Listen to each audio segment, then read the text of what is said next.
Welcome back to Week 5, Day 1, OPL Super Week. I am Spawn. Joining me is Fish, as well as Rusty down the end of the desk there. And we just saw Sin Gaming absolutely style on the Direwolves late game. Their bottom lane absolutely popping off. Guys, where do you want to start with that game, and what changes do you want to see going into the next game? I think you should start on this one. Where the heck do we go? I think for me, when I watched Direwolves play and lose that game, it was more fundamental than anything else to me. It was like a decision-making problem that I was highlighting from them. The best way to fix that, usually you'd say, is do what Sin do and just pick a simple composition. Don't make it difficult for yourselves and just have that one strategy and play it better. Isn't that what Sin want you to do? You know, pick that one Absolutely, composition, go but scrappy. if you do it better. But that's kind Was of their comp hard yeah. to execute? I mean, Thresh arguably has a higher degree of difficulty. You don't pick Elise for the team fighting, but you don't pick Camille for a team fighting either, although we saw both of them go into team fights. I mean, I think that they had a decent 5v5 comp. I agree, and just like Rusty said, I believe it's just the execution coming out from Dials that was really lacking. They made the right decisions. Early game, we saw their macro play was great. They were trading 2-for-1 in turrets. They were up 2,000 gold, making sure they always took it to Sin, but the execution late game was just not there for Direwolves. But the reason the execution was also off is because the decision-making to get to that point to execute was off as well. Getting caught to start every fight opposed to starting the fight. So when you are starting it against a composition that wants you to start it, is that not in Sin's favor? And this is a recurring trend from the Direwolves. You saw this when they played against Gigabyte Marines. Until 20 minutes, they looked absolutely fine at the against the best team at Rift Rivals. And then 20 minutes Best team at Rift Rivals that went 2-1. I have absolutely no idea what he's Sorry, talking about. one of the best teams at Rift Rivals. And then as soon as it hit 20 minutes, it just all fell apart for them. It just didn't work out. Yeah, it wasn't ideal for them. And again, Direwolves, we mentioned maybe they can change some things. Sin still need to change a little bit. Yeah, they certainly do. Let's actually take a look at the jungle matchup, because this was our matchup to watch before the game. And, you know, Juice 0-2-8, not the prettiest scoreline, but you're saying doing exactly what his team needed, Fish. Yeah, he did that. I mean, he didn't farm up as much as Shenfire. He didn't do anything proactive in the early game, but they need him to be this big team fighter for the squad. Mirrored Shenfire, made sure his bottom lane was safe whenever he was down there, made some proactive plays, and shut down the aggression that we normally see from Shenfire. And Shern was ganking incredibly well. He was focusing one lane, though, with most of his ganks, and that was Dockler's lane. And it's been proven that you can kill him 7 times. He'll still find a way to get into a team fight, and the rest of Sin will still find a way to change it up and actually be a strong 4-man unit. And so maybe, while Shenfire performed well, even comparatively to Juves in terms of performance, maybe he changes where he's ganked. And I really like that out of Dockler again. We criticized him for his match against Chippies, a match that we thought he should take in the one-on-one, but he did just that. Was still able to get to team fights on a split-pushing champion, out-team fought Chippies, and contributed to Sin despite falling so far behind. And I think the biggest thing for me out of the Shern versus Juves matchup is that Shern stayed on the opposite side of the map for Juves. For whatever reason, didn't seek him out, didn't try to fight him. And, you know, that has to be a little bit of respect. We've said this is kind of master and apprentice,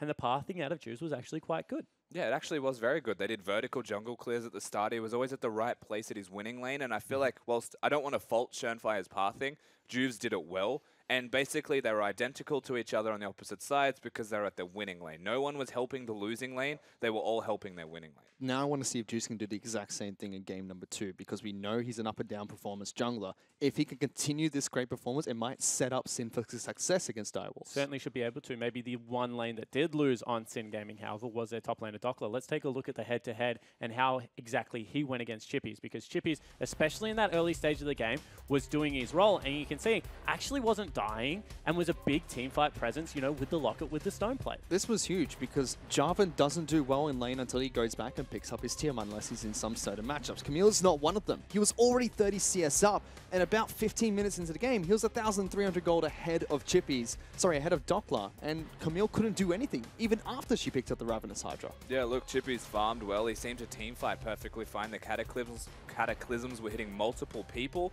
and so you know what, you can't fault him for that aspect of it, and you can still fault Dockler for his laning phase and maybe the lack of vision around when he was pushing and the timing of that. You'd still say that Chippy's handled him extremely well. But again, we never saw Chippies go into a side lane against Camille even before she picked up the Ravenous Hydra, and even after. He was always grouped up with the team, never using the teleport efficiently, and Camille got the best out of that situation. Yeah, when he approached, it looked like he was coming with another person. They were going for the gank. They weren't cleaning up the farm. Then they were leaving and trying to team fight again. So I want to know where the blame does lie. We've talked about how Chippies played well, how Fantix looked okay. I mean, you can't lose a 45-minute game of League of Legends without the blame lying somewhere. Who needs to step up for the Direwolves now?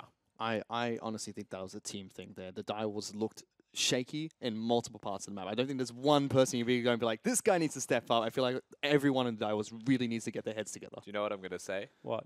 Fantix. Fantix? Yeah. He didn't do anything. He played fine, went more of Malmortius, went defensive, didn't do the damage that was needed from him. King, you know he's going to jump forwards. You know how to play around this. Chippies was a good team fighter. Schönfire one lane for Chippies, and then Chippies reciprocated. But I didn't see anything from Fantix. The package use was non-existent. There was nothing from him. He was just invisible. That's really curious because that wasn't Ryoma's flashiest game either. You have to think if Fantix had a fantastic match and was able to dominate that mid lane, completely different story for them too. All right, cool. And who on the side of Sin Gaming needs to continue to perform well? Or, you know, is it Dockler just needs to do a little bit better in lane and this should be an easy game? Or, you know, does Rogue need to replicate the brilliance? Does the team fighting out of FBI and Ryoma need to stay that high? I think, again, it's going to lie on Juves as well as Rogue. Juves had a good game. He needs to keep up the performance and not fall back to his on and off performances that we see from him week to week. For the side of Rogue, he needs to continue doing what he just did. And we know that he can do that game after game after game. If these two stay the way they are, that will unlock FBI, unlock Ryoma to do what they have been doing this entire split. I look towards the engaged duo as well, and I say they need to keep doing what they're doing. Honestly, Dockler can feed his pants off if he wants. There's not going to be a problem if the engage happens at the other side of the map. It's more the timing for me that seems to be lacking from Sin. Just speed it up. And as much as Dockler was not doing too well top side of the map, he was still making the right decisions and executing well for Sin despite the fact he was behind. How come Dockler's allowed to feed and whenever I do it, I get yelled at in solo queue? This Because isn't I'm fair not at all. Rogue.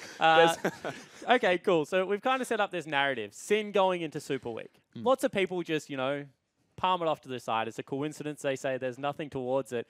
Is Sin in Super Week a completely different beast fish as we get into Champion Select? Every single gauntlet run that Sin have, we say, this is the Cinderella story. No, the Cinderella story is Super Week for Sin. That's when they go to the ball. That's where they lose the glass slipper, and it's a fun, magical journey, but the story ends after that most of the time. Let's see if they can continue to do it in game number 2 against the Direwolves. Already into picks and bans. Again, Kha'Zix as well as Jace being banned out by Sin. Xayah and Cassiopeia banned by the Direwolves. That's a lot of respect. It is. That's a little bit too much almost. You can imagine when you look at the bans from the last game, Direwolves got rid of the Caitlyn. That's still up and available. And maybe this is just a case of the new red-blue side bans. You have to really wonder how much that's shake things up. Because with the lethality changes, that's 3 lethality champions being banned up by Sin, leaving open Zac, something we never see get through. And this is big because you can see that they ban away the Thresh, then pick Zac. And what I want to talk about there is one of the easiest ways to stop Zac's engage is flaying him off his carries. Then he's completely reliant on his Q, which, you know, it's pretty easy to execute upon, but he can't get the big ultimates and things like that without being able to have some playmaking behind him. Of course, remember the decision from Sin is to ban a Talon so that they still at least get an option. You ban Caitlyn, they pick Zac. You ban Zac, they pick Caitlyn. Yep. They've made this decision consciously. And yes, we might see something like the Thresh, which is unfortunately removed, but a jungler that deals with Zac well is actually someone like the Sejuani, in my opinion, actually very good at preventing Zac. Well, the thing that I want to talk about is actually we just saw a flash of Kayn. And I don't know if that's Juves being cheeky, but he DM'd me on Twitter. And he said that he likes the champion. He's got a specific build path he goes towards. But what you need is an unharassed early game. Zac doesn't harass you in the jungle in the early game. Kayn is a very quick farmer as soon as he gets items. But he's first clear, relatively low, so you can't get invaded upon. Big pet champions being picked up already for the Direwolves, so I'll stop talking about Kayn. But I would be interested to see if he picks it up. It's very, very cheeky to see that from the Direwolves. Jax and Alistar being picked up. Final pick from Sin is going to be the Gragas. Could still be Dockler's champion at the top lane. Good. You are correct. All we could see is top lane Kayn. I remain optimistic, Fish. I remain optimistic. A little bit too optimistic at sometimes. But Alistar being picked up here with Direwolves as a champion that's been coming back. Got some buffs as well recently. Interesting that they go Alistar over the Rakan, who seems to be good Alistar at the moment, if I'm going to be brutally honest. Has a much quicker go button. And this is one of the first times we see top laners being picked in first draft phase. We normally don't see that because of their counter pick potential. But Jax, what can you really send up against some top lane that's going to do well into Jax? Yeah, Jax is the pick into Camille. It's going to have a very good time. It's going to scale super well. You can go for Fiora and play the ultimate skill matchup that you've always seen, where there is not just the riposte, there is the can I dodge the riposte whilst playing Counter-Strike Jax with the high APM. It's actually very fun to watch. Yeah, it's a really nice matchup. If you're going to be brutally honest, though, pure tanks generally beat out Jax because he, unfortunately, doesn't build much lifesteal unless you go for, like, you know, Blade of the Ruined King, in which case he struggles in team fights. So, you know, something like a Gragas into the top lane, something like even a Cho'Gath that we saw over in the EU LCS would be very interesting to play up there. You always go back towards the Galio, which has been left open in this match. No. So that's what I was going to say. I think it would have been Ryoma's champion in the mid lane, the Galio. because I don't think you want to play Galio into Jax. And then instead they pick up Elise, and that's going to be Gragas' top side of the map. The bans was Zed as well as Renekton from the Dire Wolves. Varus and Jhin hit the bench from Sin. It kind of leads you to go back towards Ashe unless you want to pick up a hyper carry. That's locked in for King. And Fantix, There you go. he's going to pick up Kassadin blind into Ryoma. That is bold. Lucian's still available. And with lethality, let me tell you, that old Ninja Tabby beats all the 80 carry mid lanes no longer exists. Throw it out the window. You need a Zhonya's with it, or at least a Seeker's arm guard first 2 items. Fantix has put himself in this situation, and now he needs to dig himself out of it. But remember that if he does, when you look at the team comp that Dire Wolves have put together for themselves, that is some nasty scaling. They will be dangerous. Yeah, Certainly is. Big 1-3-1 comp Rusty. And you know, you've got Jax in the top lane, Fantix on the Kassadin in the bottom lane. How can you actually match that? You'll probably argue that they can't. However, the early game shove, the lack of wave clear, how much danger there is of Sin Gaming snowballing and running away with this game with 2 carries that have to get to 3 items to be relevant.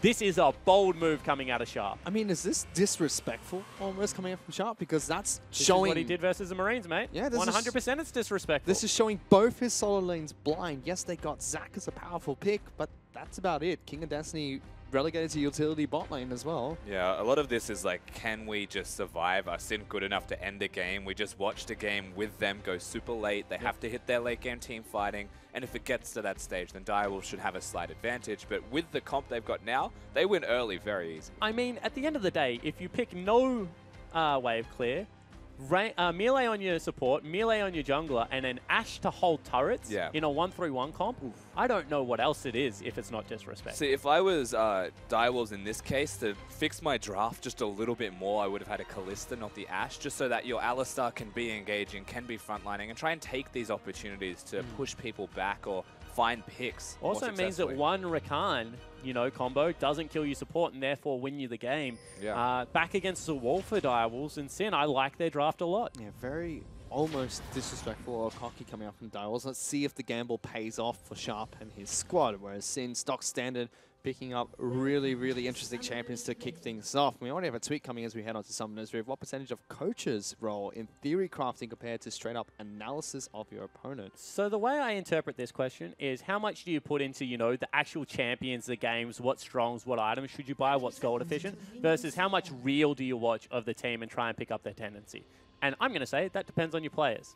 Because some players are very bad at reading patches and will only play, what's being played in Korea at the moment, but they know the people they play against. They play them in solo queue a lot. And some players do the absolute opposite and try and come up with their own meta. And it's also about just what the coach needs to actually do for his team. If it's about theory crafting because they're able to do the analysis of the opponent with you, then you don't have to do as much of that. So it's very subjective to the team and the coach themselves. But ultimately, you'd say when a big patch comes out, you'd spend more time theory crafting.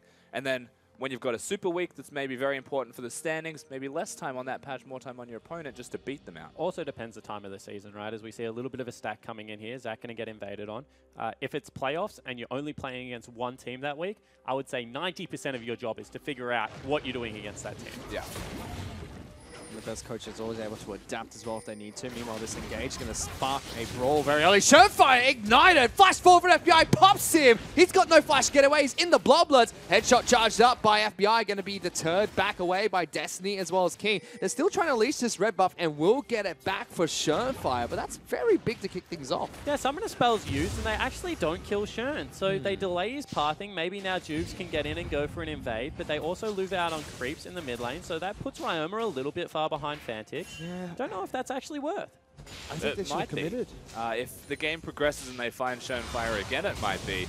One positive you take from this is that Ryoma didn't ignite, but bottom lane starting with W, difficult to commit. Also have to remember Juice is on the lease who can go aggressive against Shonefire if he needs to. So although they don't get the kill here, he could try to in the next few trades. Meanwhile, top side of the map, body block from Doppler. Very nicely done there. Knocks Chippy's back. Actually goes ring as well, Fish. He's not scared. He wants to have the shove advantage. One thing about Jax is he's painfully single target at this stage of the game. Doesn't also rush the Tiamat like other top laners that are single target do. Doppler, you need to be able to get CS though. And again, every time he goes for the Counter-Strike body bomb. Meanwhile, Fantic's being jumped on in the mid lane. Juves looking for the gank. Roma gets some good damage down. That's a flash. Certainly Very is. early. And Juves is still looking He for him. wants Spider it. Form, of course, increased movement speed. Instead, just zones him away.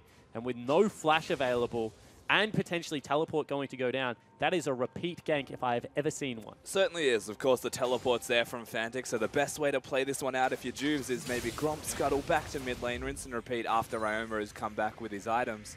Best way you could probably get Fantix and get Kassadin behind early. Ryoma still has his summoners. Fantix wanted to hold that off his turret, but being level 2, not the best idea there. Dockland's in Jippy's big ready. trouble. He Jippy's- has no mana for this. He has Counter-Strike. Will be able to stun him now. Gets good damage. Gets the reset of the auto attack. One more's enough. He fights for it, but he drinks the cast. Outsmarted and absolutely baited in the top lane. Dockler! I mean, I could say something right now, which would be a little bit not PG for the stream, but let's just say he's a courageous top laner. And he played it very well, Fish. There we go. I've come up with a good line. Yeah, there's some confidence coming out of the Gragas. Another good way to say it, Rusty. Confidence. Dockler goes back to base, gets a corrupting potion for himself. Meanwhile, Rogue, again being aggressive bottom lane, do, gets Rogue? headbutted into the turret. He just jumps back to Galen and says, I'm okay. This is fine. Yeah, they're getting the push down the bottom lane. The one thing you take from top is that Dockler, he knows the combo. He's just played against it for the whole laning phase. When counter strikes up, you body slam. You don't get stunned. Uses the body slam to distance himself, and that's why Chippies goes on him and almost successfully kills him. But funnily enough, Dockler comes out ahead. As it were. We'll see both top laners teleport back into their lane. No smite available for the Jax. Let's see if a gank can come in from Juves. He is top side of the map, and there are no wards in the river. Wrapping around now, we'll meet Chippies Pinged here. him out. He does get away, so Chippy's good Spidey sense. Knew that he was either at the Krugs or he was coming into the lane, so you could see cheated towards him. Now, Schönfire, bottom lane, see if he can return the favor Fish. That's a flash they're throw from in. Destiny, looking for the fight. Exhaust being used in FBI. He doesn't get locked down by Schönfire, but stun will come out from Destiny, and he's knocked back as well. Big gank for Direwolves, an easy first blood. And as I said, I don't know if using FBI's flash to take out Schön's Bloblets at level 1 is worthwhile without a kill. And he comes down, he punishes the flashless lane, and actually makes it work. Yeah, big lead now for Direwolves through the bottom lane. Whilst it doesn't give them a crazy CS advantage, it upsets the recall timings. FBI is meant Fantix, to be you're in pushing, trouble. and that's gone. Rogue's got him. Yeah, locks him down. That's a flash cocoon coming out from Juice. There's no way Fancy can go. Still level 5, and Roma picks up that kill. That's actually really nice. They use the flash out of Juves, and it's not Rogue that ignites this time, it's Ryoma, because they want to guarantee him the kill. Meanwhile, top lane. He's training in. Chippy's this time trying to be a little bit smarter by holding his Counter-Strike. And talking about smart Rogue, he doesn't go back to base with his Caitlyn dead. He goes mid. He Yeah. finds a gank. He works with Juice. That's exactly what we said Sin need to do to win a game like this against the Direwolves. Dockler again, holding his own against Chippy's there. Actually goes for a big trade. Chippy's hits 6 stone, and that cast is not going to connect. Gragas is about a minion off. He'll be okay. Chippies is actually the one pushed out of way. Take 2, guys. And action. FBI 90 carbon, that's nice and early. Schönfire's going for it, doesn't connect. Rubber hands though, and brings him back. Combo from Destiny. King gets some damage. We'll lock him down, but here comes Rakan. Rogue! What an absolute monster! 2 games in a row, he's making these flashy plays. He wants King as well. He's nipped the Ash, still chasing further forward. Schönfire in trouble, gets the rubber hand, smack down, headshots coming up. FBI still chasing. He gets it! He Lord. got him! He got the kill! That's 2 in the bottom lane for Sin. And what a turnaround. You think all of a sudden they've got a win condition, get the Ash ahead, continue to use the experience advantage Nope. and punish that lane. Hello. Instead, they're now diving too deep to try and shut down King as well. FBI picks up first kills. He's got a huge creep wave hitting the turret, and that is beautiful play out of Rogue. No teleports there from both members of Direwolves, so the turret's going to drop. You'd imagine with how quickly an Elise can take it apart. Remember, Berserker Greaves are there for FBI. Risky because Destiny's back, but King is super low. Destiny goes for the combo, just clears out that wave. The turret has been set up to be knocked down later on the match. Sin should be very happy with the plays they've made in the past few minutes. Yeah, however, they do need to be careful because there still isn't a heal available out of FBI, only the flash, and Rakan used it's both shopping summoner time. spells to guarantee that. So they need a base, they need to get out of here. I would even argue that you can go for a quick shop here because top lane seems to be, lane swap, because top lane seems to be stacking up. Yeah, that's a turret you can leave for later. And Dockler seems to be doing okay against the Jax. You might want to hold him there, especially with the Sheen purchase. I feel like he's committed to laning just a little bit, Spawn. He does this Full Sheen. He does this all the time when he's Gragas. Goes straight Sheen into Iceborne Gauntlet. The reason I like it, I don't like the Iceborne Gauntlet rush. I like the Sheen rush. You need mana. The triple ring nerf actually really hurt him in that regard. It gives you good trading, and it also helps your mana out. So I don't mind Sheen. I think, however, you need to build some health before you build Iceborne Gauntlet. So I would expect him to go something like a Cal, get some of that magic resistant, especially given the fact that, it's a Kassadin, it's a Zac running around Summoner's Rift, and then you can go for your Iceborne Gauntlet. Gragas with Iceborne Gauntlet, Boots 2, and Spirit Visage is a monster. Well, let's see what he decides to pick up later on. FBI trading very aggressively against King here. Has Rogue close by, and Juice is in his back pocket if he needs him. And this is partly why I would suggest that FBI stays down here with Rogue. They can break the turret in the 2v2 because of the item advantage those 2 kills actually just gave FBI. It gives him a BF sword. Ooh. There's just some stain from the Ashe. There's Engage and there's Dive there from the Ashe with the Zac and Alistar. But really, Sin, they've got the front foot here. They've got the pressure. And Shern's on the wrong side of the map. I mean, to call a spade, he's pathed towards his blue, hoping he can give that over to Kassadin. But now that means it's left his bottom lane very exposed, and they're holding it off the turret right now.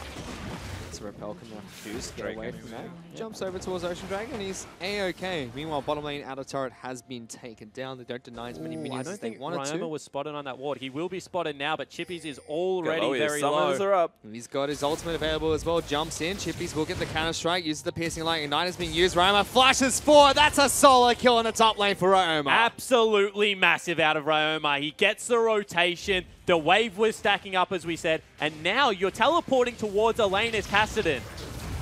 He's level 7, so does have Riftwalk if he wants to get out of this, but still, they're forcing the teleport to save a turret. Big plays across the map from Sin, but they have to use this momentum to snowball. Dockler didn't have Cask. If he had Cask, he's dead. So good communication coming out.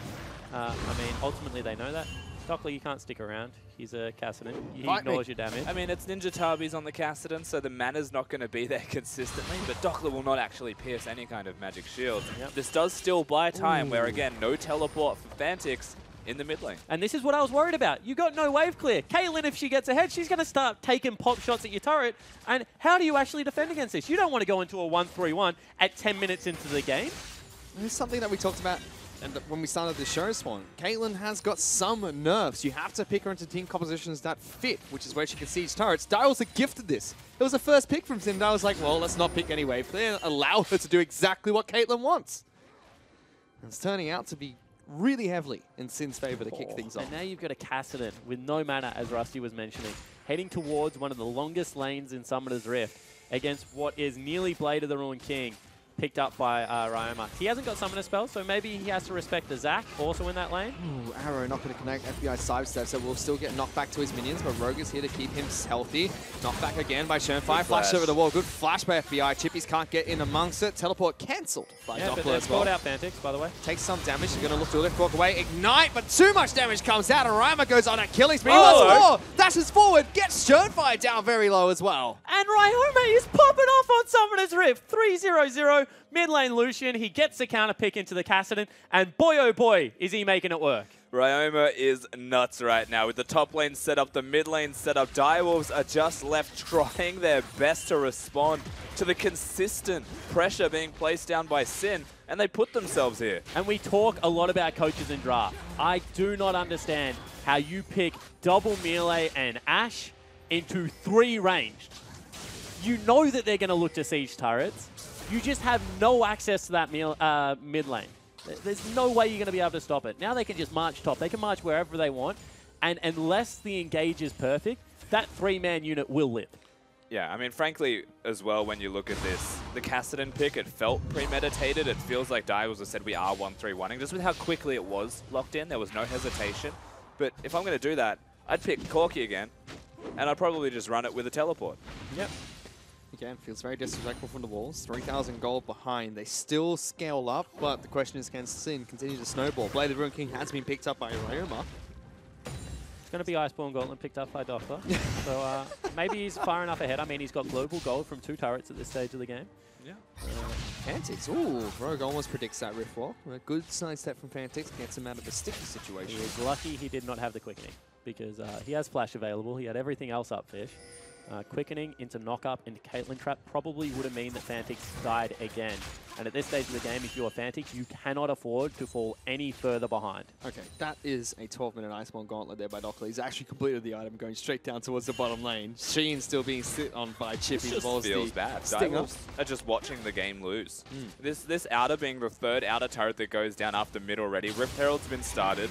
And as you mentioned, the fact that Fantix can't afford to fall further behind means that he's going to catch mid waves. He's going to catch the farm. Teleport. But you spend that whole time catching, you need to make a play. Direwolves are looking for a fight here. They're bringing out Cassidy to come into this one. They're going to knock Juice back. He's already used the repel, so that'll be the jungler from Sin dying. Roma has to get up this wall, dashes away. Does Shern know how to play?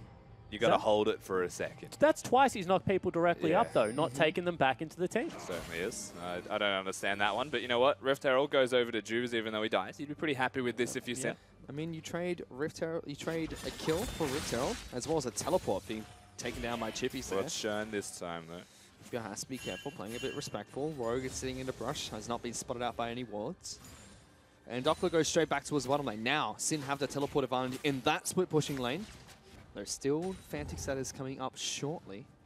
The problem is that they're sitting on, components for both Fantix and Chippies, and they've got very long lanes to play in Fish. I mean, there is no easy lane to get farm right now, unless you have the Alistar and the Zac with you. And you don't get a chance to wait for this scaling. You don't get a chance to farm up your items. After Sin, go back to base this time, depending on what item spice they're looking for. FBI by staying, probably going to get that Infinity Edge very soon. Fantix looking for a fight mid lane. Roma going to take a lot of damage. He tries to take this one. Ignite has been used. Here's Shernfire as well. Everyone piles on in. Shutdown being picked up, and now they change the target towards Juice. Repels away from the arrow. Nice repel out of Juice, but that is very dangerous play out of Ryoma. He actually dashes in, gives a shutdown over to the one man you don't want to have it. All of a sudden, Fantix has farm. He gets the shutdown kill as well. And things are looking a little bit more positive for the Cassidy. Yeah, again, we just mentioned Sin. They've got the front foot forward. They've got the ability to make the plays after they go back to base. So you don't know where the 2v2 is from the Direwolves. Alistar just walks mid. Coincidentally, there's an Alistar there as Lucian goes forwards. Very easy opportunity to pick up those kills. The one saving grace is that repel from Juice was really good. FBI, however, is incredibly accelerated at the moment. Infinity Edge as well. Zeal picked up already. He got all of the gold from the outer turrets that were taken down by Sin. And the Sword of Ages for Cassidy is a big pickup, but it's 15 minutes into the game. We'll be stacking fairly slowly.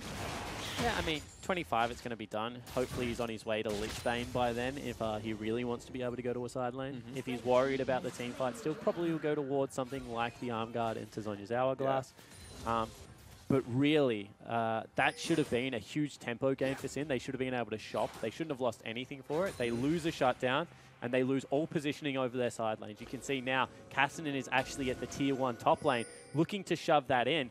And Sin is searching for lane assignments. I mean, they are actually all over the shop right now. That's a big wave of minions that are going to get taken down there. Roma wants to make his way up. Got to be careful because Cassidy can jump over.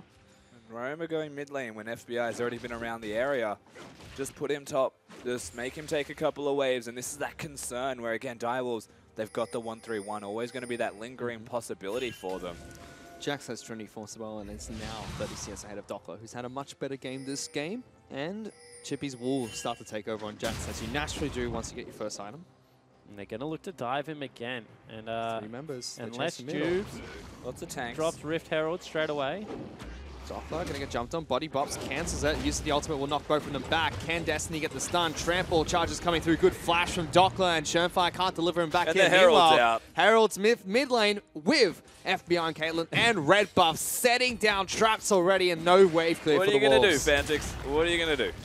It's the first turret getting taken down got really him. quickly here. Riftel's gonna smack away at it. He's They gonna even- charge on yeah, forward. they got the turret. So they got the bottom lane turret, but they're going to lose 2 in response, it looks like, right now. And charging towards mid lane. Shernfire does have a flank. No ultimate available for the Zac. Jumps in anyway. Arrow gets connected on towards Rogue, who's going to Huge try and go engage. out. Gets a big charm double knock up. They pop Zach. Juice, good repel again, gets away. Now the teleport's coming in from his top lane, and let's see what they can do. Fantix jumps over, King gets that kill. Dockler's in some trouble. Jax can't get the counter-strike down onto FBI. Still, Direwolves want to chase further forward. Big knocker coming out from Shernfire, but here comes Ryoma, wants to kick off this fight. Double knockback coming out from Shern. Will knock them into each other. Ryoma's gonna fall. Big team fight picked up by the Direwolves. Huge team fight for the Direwolves. They claw themselves back into this game, but you have to wonder what the heck was Sin Gaming doing. They teleport to it. They bring over Lucian as well, and they just feed more people to the cannons, and they're still going. Yeah, Dockler taking a lot of damage. Destiny jumps in as well. Chippy's still taking up this turret. He wants this kill. Dockler will fall to Chippy's, and he lives. He gets the hill from King. So Direwolves, they make the play. You push the lane. We have the Zac engaged. We have the Alistar engaged. We've got the Ash arrows always up and available, and make it work. Sin, they're pushed back. I don't think it's a game-changing play from Direwolves, but that momentum, that time purchased is always going to be substantial. Their composition starts to ramp up. Yeah, it certainly does. As we take another look at it, perfect arrow here, not able to be dodged. They just don't have the good enough vision control, and I think they should have got out here. I think FBI and Rogue should be absolutely out of this play already. Juves, he's going to die always, but you know, you can get the rest of the members away. Instead, you're burning more summoner spells, and they're just going to be able to continue to chase through. I think this was a risk too many here, and they get made pay. That's the bouncing castle of crowd control that a Zac and an Alistar can put down for you as well. There was a lot of time there. The FBI and Rogue, they were going back, and they're going forwards. Juice, he needs to go back. Put out again. Here comes Chip. He's looking for the counter-strike. Big knockout coming from Destiny. No counter-strike to follow, and that Spider's got nowhere to go. Rogue's going to try and save him. Big charm. Knock-up as well. Keeps Juice alive. Shernfire still trying to charge in towards it. Flashes! Yep. And bounces out. He's clearly a Zac main. Never seen one as clean. To steal a quote from T-Gun, you don't need a ban, Zac. 600 IQ. Everyone sucks at him. The Direwolves still use that momentum to push down mid lane out to turret, and they want in the turret as well. Zac looking for the dive. That's what Zac does incredibly well. Ryoma, though, going to get jumped on by this Catson. Gets arrow. He flashed connects. into it. He flashed into it. Fantix going to get a free kill here. King picks that one up. Juves looking for the return. Good damage on towards Fantix. The blast code's been taken by the rest of the team, but he can rift walk away. Rogue still wants to go for this engage, and FBI is chipping away, but there's a wild Jax on his face, and the rest of the team piles on in as well. Rogue will die on top of that. That's 3 kills to the Wolves. And Sin are just too hyphy. That's a 3v5. Why are you fighting a 3v5? Your mid lane is dead, your top laner is not there, and they might have just given over Baron on spawn. At 20 minutes, it looks like Direwolves, they're going for a fish. This is going to be taken down with ease. Can Juves get the Miracle Smite here, though? Definitely looks like he's looking for it. Doppler is there.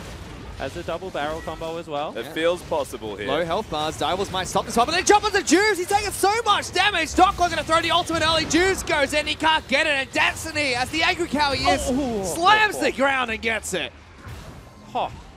Yeah, Direwolves, they get themselves the Baron. It felt close, but Chippies is the real MVP there, going on to Juice, keeping him out of the fight, keeping him out of the pit for a 50-50. And unfortunately, I think that's game. I don't like to call them before they're over, but you got now a 1-3-1 comp that is ahead by 3,000 gold at 20 minutes in after what was a poor early game. And you've got Baron buff on both of them at 20 minutes with so much standing gold available. It feels weird saying that.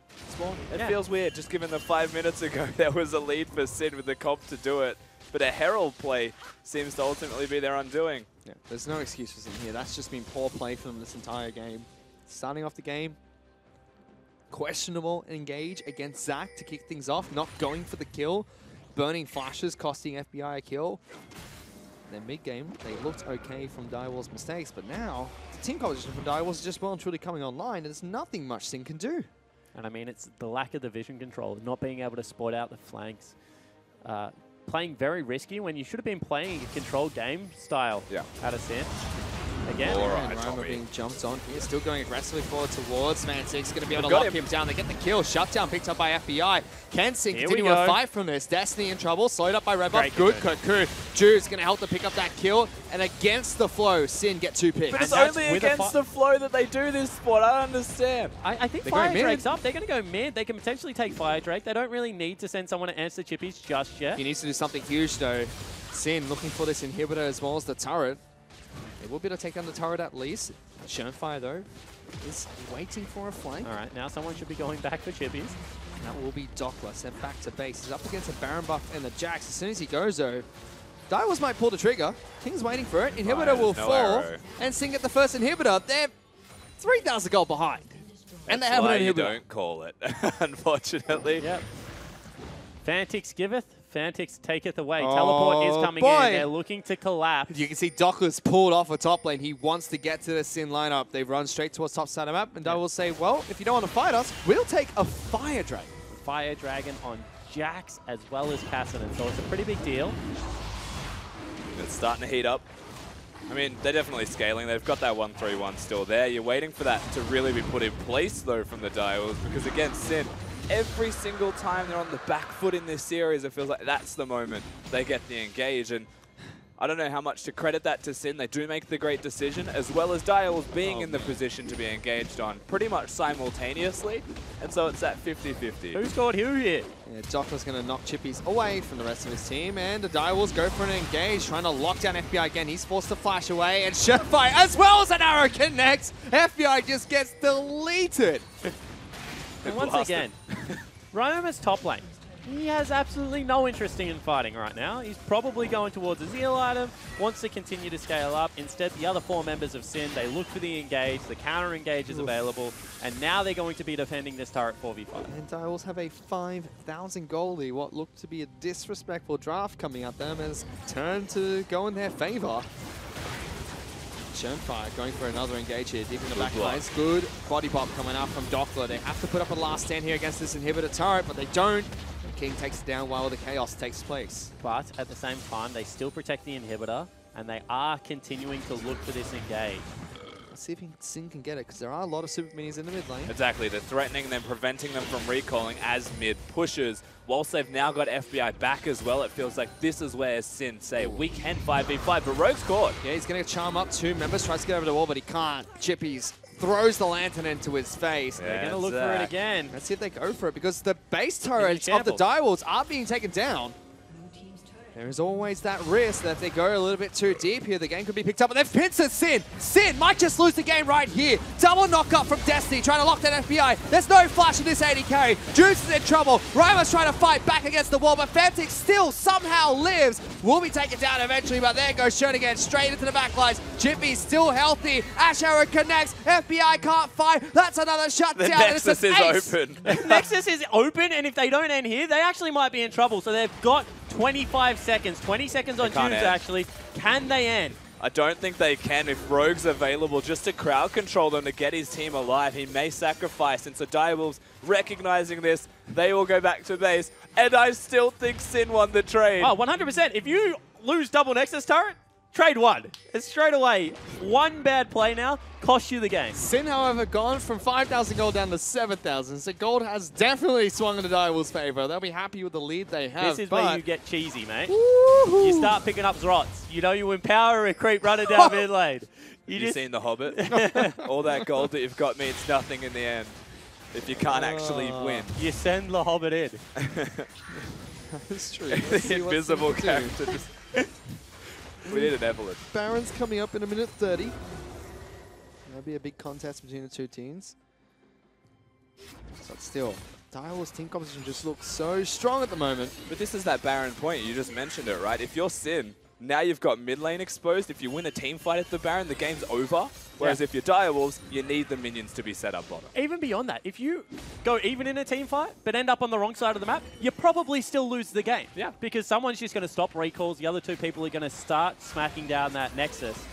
And now is a pressure situation. A game that should feel so good for Direwolves because they have the scaling, they have the comp, actually feels difficult to execute in because there's that pressure of the open Nexus. But Ryoma needs to start grouping up right now. If your teleporter is at the Baron buff and your non-teleporter is bottom, that's not the right lane assignments. But yes, Lucian can clear the waves more successfully. That seems to be the trade-off that Sin are making right now, but that's a risk. 40 seconds on Baron until that respawns. I think that there's 2 ways you can play this game. I think 4-item Caitlyn will be pretty successful in this. So I also think that you can merely give up the Baron buff and hope that Lucian and Caitlyn get towards that stage of the game where double AD carry are going to rip through this composition. Well, they just completely dropped mid lane outer as well. Now Ryoma has gone back to base, walking all the way to the fountain to buy some items. Spiderling going to be able to spot out Phantas here, get some chip damage, but Baron up 13 seconds. Lucian what they group do. finally. An inhibitor for the Direwolves is back up, so some saving grace for them I don't know there. if you can fight this. It's 8,000 gold. Sin run at mid. You were down a lot. They have to run a mid, and Direwolves can just say, all right, if you want to go mid lane, let's go for a good old fight. There's the Hawk shot. FBI can look, sorry, King can look for an arrow. They're in a choke point. Destiny engages on towards Juice, repels away from the damage, but now Sin have to back up their captain. He gets locked down, instantly destroyed, kicking off a 4-on-5. Shermfire will lock down Ryoma as well. Big arrow, he flies away. Rogue, again, we're being engaged, but is it enough? Ryoma is so low. Fanti's going to look for that kill, and a big slam into the ground. Sin are falling one by one. Double kill, triple kill picked up by Cassidy, and he's teleporting to end the game. And they went for the fight and they lose it. For some reason, approaching Baron don't have that vision, and the Direwolves will be able to take game 2. But again, so back and forth between these two teams, but this time round, a much faster game. 28 minutes into the match. Neither team has any Nexus turrets, but it will be the Direwolves that bring this back to a 1-1, and they'll send us to game number 3. Much better from the Direwolves between games. At the very least, they picked a composition that is extremely them. Of course, Sin, there was goods, there was bads, there was ugly, but Direwolves get it 1-1. The biggest criticism we have for them was they couldn't execute late game, so they picked up a late game team composition that you just have to press your buttons and you win. I mean, last game, they had a team fighting comp. They weren't able to out-team fight. This game, they had a 1-3-1 comp. They won the team fights pretty decisively. Yep. A little bit confusing out of the Direwolves, but nonetheless, a very good mid to late game performance, guys. Yeah, certainly was. And so with this win for the Direwolves, I guess Sin need to not hit the drawing board, but once again, I think a lot of this is fundamental for them. Where did we go wrong when we were so far ahead with an early game comp in the early game? But going back to that draft, it seems so disrespectful coming out for the Direwolves. They had double counter picks for the solo lanes. Dockler was doing fine in the top center map against Jax. Ryoma picked up Lucian in the mid lane against Castanen, which is a one-sided affair, and they still couldn't execute. Yeah. I mean, it was strange. I mean, we saw, what, a 3,500 gold lead, all 3 outer turrets knocked down before any were scratched. They had a Rift Herald, which is kind of the turret that you bank up. They use that to take the tier 2 mid lane turret, and it looked like everything was in their hands. So, I mean, what did go wrong? Was it the vision control? Was it a lack of, you know, decisiveness? Yeah, I believe it's the decisiveness and the vision control. Like, Sin are always decisive, but there's a time to say no to certain decisions. I think that's the thing. But with that, again, the last team fight we just saw, the fight that happened mid lane, a lot of this is creative pathing from Zac, but not just Zac. Alistar was with him and somehow gets through completely uncontested and finds an engage. How can that happen 3 times, 5 times even in a game and do it successfully? It has to be the wards and the vision control. I feel like there could have been a lot more coming out from Jubes as well, because very early into the game, Zac, no health at red buff, popped his passive, had no flash, and he's Elise who got a leash in the jungle and was 2 camps ahead before Zac was able to get 1. I wanted to see Jubes get more aggressive and try to punish Shermfire for that. I'm in host mode, so I do have to correct you. Jubes started solo on blue buff, so he didn't have a leash. Bottom lane didn't come and join him, but nonetheless, certainly had a much quicker jungle clear coming out of his jungle. Instead, he chose to camp mid lane. I mean, a Cassidy already in a counter pick. They sent multiple resources towards it. Was that the right call? I mean, it's a call, and I think that in the counter pick, you can accelerate who has the counter further, and that's definitely a good, viable option for the team. You could have gone as well, like there was, for Sin, going bottom lane was fantastic if you can get the Caitlyn accelerated, because that's a big win condition. You could also go top lane and try and get Dockler going, but a lot of this for me, again, is around this mid lane, where Fantix was a bit off in game 1. He felt very much at home in game 2. He felt comfortable in game 2, had the Cassidy, whereas you contrast that, Ryoma looked great mechanically, but he was always in a side lane, never there as a fight happened.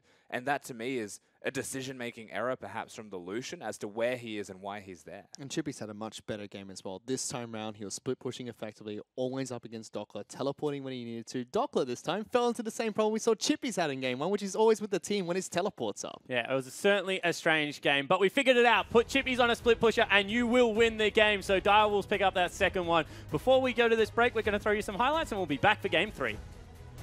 And brings him back. Combo from Destiny. King gets some damage. We'll lock him down, but here comes Rakan. Rogue! What an absolute monster! Shermfire in trouble. Gets the rubber hand smacked down. Headshots coming up. FBI still chasing. He gets it! Lord. He got him! He got the kill! That's 2 in the bottom lane for Sin. Still, Direwolves want to chase further forward. Big knocker coming out from Shermfire, but here comes Ryoma. Wants to kick off this fight. Double knockback coming out from Sher. We'll knock them into each other. Ryoma's gonna fall. Big team fight picked up by the Direwolves. Rogue still wants to go for this engage, and FBI is chipping chipping away, but there's a Wild Jax on his face, and the rest of the team piles on in as well. Rogue will die on top of that. That's 3 kills to the Wolves. Double knockup from Destiny, trying to lock down FBI. There's no flash in this AD carry. Juice is in trouble. Ryma's trying to fight back against the wall, but Fnatic still somehow lives. Will be taken down eventually, but there goes Shonen straight into the backlines. Jippy's still healthy. Ash Arrow connects. FBI can't fight. That's another shutdown. The Nexus is open. Shonen will lock down Ryma as well. Big arrow, he Oh, flashes Rogue. away. Rogue again with being engaged, but isn't enough. Ryma is so low. Fancy's going to look for that kill, and a big slam into the ground. Sin are falling one by one. Double kill, triple kill picked up by Cassidy, but it will be the Direwolves that bring this back to a 1-1, and they'll send us to game number 3.